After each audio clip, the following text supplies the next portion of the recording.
তো জয় বন্ধুরা, তোমরা দেখছো তোমাদের এই প্রিয় ইউটিউব চ্যানেল বেঙ্গল গাইড। আমি রামপ্রসাদ। তো প্রতিবারের মতো এবারও একটা শিক্ষণীয় ভিডিও তোমাদের সাথে শেয়ার করতে চলেছি। তো ভিডিওটা আশা করি খুবই হেল্পফুল হবে তোমাদের জন্য এবং খুবই ইন্টারেস্টেড হবে এবং অনেক কিছু শিখতে পারবে। তো প্রথমেই বলে রাখি যে অনেকে বলতে শুনেছো পাড়ায় প্রতিবেশীকে যে গভর্নমেন্ট জব পেয়েছে, মানে ওর ভাগ্য ছিল তাই পেয়েছে। অনেকে বন্ধু বান্ধব বা কম্পিটিটরকে যারা পায়নি গভর্নমেন্ট জব, তাদের কম্পিটিটরকে বলতে শুনেছে যে ওর ভাগ্যে ছিল তাই হয়েছে, পরিশ্রমটাই সমস্ত কিছু নয়। আমি কিছু লজিক তোমাদের শেয়ার করব, যেটা শুনে তোমরা টোটাল ডাউট ক্লিয়ার হয়ে যাবে এবং তোমরা বুঝতে পারবে যে ভাগ্য কি জিনিস। তো দেখো, প্রথমত হচ্ছে আমাদের বর্তমান পপুলেশন 140 করোড়। তো 140 করোড়ের মধ্যে মাত্র 20 থেকে 25% হাইয়েস্ট হলে সরকারি চাকরি করে। এটা আমি বলছি না, এটা গুগল বা উইকিপিডিয়া বলছে। এবার আমার মনে হয় এর আশেপাশে নয়, এর থেকে অনেক কম পার্সেন্টেজ যারা সরকারি চাকরি করে। তো 140 করোড় লোকের মধ্যে তুমি একজন সরকারি এমপ্লয়, এটা মিডিল ক্লাস ছেলেদের ক্ষেত্রে। অনেকে বলবে সরকারি চাকরি কেন, বিজনেস করা উচিত। তো বিজনেস আর সরকারি জবের মধ্যে অনেক পার্থক্য আছে, সেটা নিয়ে পরবর্তীতে একটা ভিডিওতে আসবো। তো এবার আমি বলি যে সরকারি জব 140 করোড় আবাদির মধ্যে বা 140 করোড় জনসংখ্যার মধ্যে তুমি সিলেক্টেড পার্সন, মানে তোমার ভাগ্য আছে। অনেকে বলবে এটা কিরকম কথা বলছো, ভাগ্যের জোরে কি তোর চাকরি পাওয়া যায়? চাকরি তো পাওয়া যায় পরিশ্রমের। তো তোমার সাথে একটা গল্প শেয়ার করি। তো যারা হিন্দু অডিয়েন্স তারা নিশ্চয়ই রামায়ণের ব্যাপারে কিছু না কিছু জানো, এবং যারা জানো না তারাও শিখে যাবে এটা থেকে। তো দেখো, উদাহরণটা এটাই যে যখন ভগবান রামচন্দ্র যাচ্ছিলেন লঙ্কার উদ্দেশ্যে সীতাকে আনার জন্য, তখন কিন্তু তার রুকাওয়াট হিসাবে বা তাদের বাধা হিসাবে দাঁড়ায় সমুদ্র। এবং রামচন্দ্রের সাথে, ভগবান রামচন্দ্রের সাথে কারা ছিল? বানর সেনা। তো সেই যে সমুদ্রটা, সেই সমুদ্রটাকে পুল তৈরি করতে হবে কিংবা বাঁধ তৈরি করতে হবে, তবেই কিন্তু ওপারে যাওয়া যাবে। এবার ব্যাপার হচ্ছে সেই বাঁধ তৈরি করার জন্য বানর সেনারা ছোট ছোট পাথর নুড়িয়ে এসে রামচন্দ্রের নাম লিখে জলে ভাসাচ্ছিল। তো সেখানে কি হচ্ছিল? পুল তৈরি হয়ে গেল বা রাস্তা তৈরি হয়ে গেল। সেই রাস্তা দিয়ে যখন ভগবান রামচন্দ্র চলতে শুরু করলেন, শুরু করার সঙ্গে সঙ্গে সেই সরু বাঁধটা চওড়া হয়ে অনেক বড় বাঁধে পরিণত হয়ে যায়। তো এবার যাওয়ার পর পুরো সেনা চলে যায় ওই বাঁধ দিয়ে। যাওয়ার পর বানর সেনারা একটা কথা জিজ্ঞাসা করলেন যে ভগবান, আপনি যখন এতই অসীম, আপনি যখন সবই নিজে থেকে করেছেন, তো আমাদের পরীক্ষা নেওয়া কি দরকার ছিল?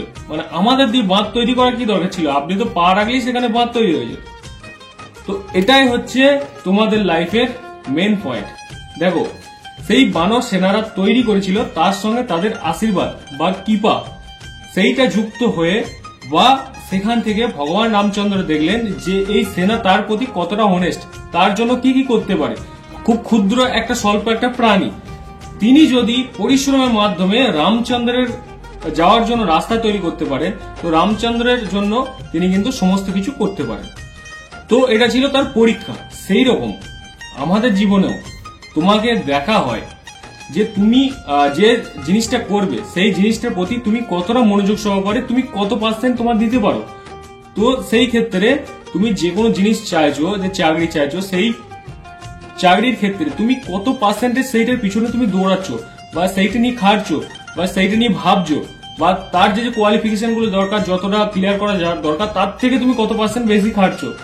এইবার সঙ্গে আসে তোমার ভাগ্য। ভগবান শ্রী রামচন্দ্র যখন হাঁটতে শুরু করেন, তখন পাথরগুলো সমস্ত নদীর তলে যা পাথর ছিল এক একটা হয়ে অনেক বড় পুল পরিণত হয়। তো এখানে পরীক্ষা নেওয়া ছিল যে বানর, তিনি ক্ষুদ্র প্রাণী, তিনি রামচন্দ্রের জন্য কি করতে পারেন।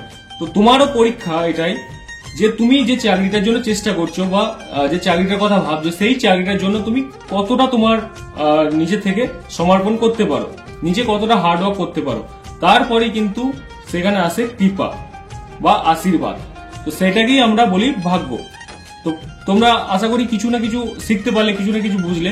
তো কি বুঝলে কমেন্ট করে অবশ্যই জানাও। তো আমার মতামত অনুযায়ী ভাগ্য বলে যদি জিনিস হয়ে থাকে, তার আগে তোমাকে পরিশ্রম করতে হবে। কারণ আজকের ডেটে মিডিল ক্লাস ফ্যামিলি যারা ভাবছে যে না চাকরি না হলে বিজনেস করব, তো তাদের ক্ষেত্রে মিডিল ক্লাস থেকে বার হওয়া খুব মুশকিল। এই নিয়ে আমি ডিটেলসে ভিডিও নিয়ে আসবো। চ্যানেল নতুন হলে চ্যানেলটা অবশ্যই সাবস্ক্রাইব করে দাও। যে মিডিল ক্লাস যারা আছে তারা চাকরির দিকে গেলে বেশি প্রফিট নাকি বিজনেসের দিকে গেলে বেশি প্রফিট, এবং কিভাবে শুরু করবে, সমস্ত কিছু ভিডিও নিয়ে আসবো পরবর্তী ভিডিওতে। তো চ্যানেল নতুন হলে চ্যানেলটা অবশ্যই সাবস্ক্রাইব করো। আর লাস্টে এটাই বলার যে কোনো কাজের জন্য তুমি যদি তোমার 100% দাও, এখানে তোমার উপর থেকে বা ভগবানের তরফ থেকে তোমার যে আশীর্বাদটা হবে। তো 140 করোড় আবাদের মধ্যে তুমি যদি সিলেক্টেড পার্সন হও, সেই পদের জন্য তুমি যদি সিলেক্টেড হও, তাহলে তুমি কিন্তু ভাগ্যবান হিসাবেই ধরা যাবে। তো এটাই হচ্ছে ভাগ্য, পরিশ্রম প্লাস ভাগ্য সমান সমান সফলতা।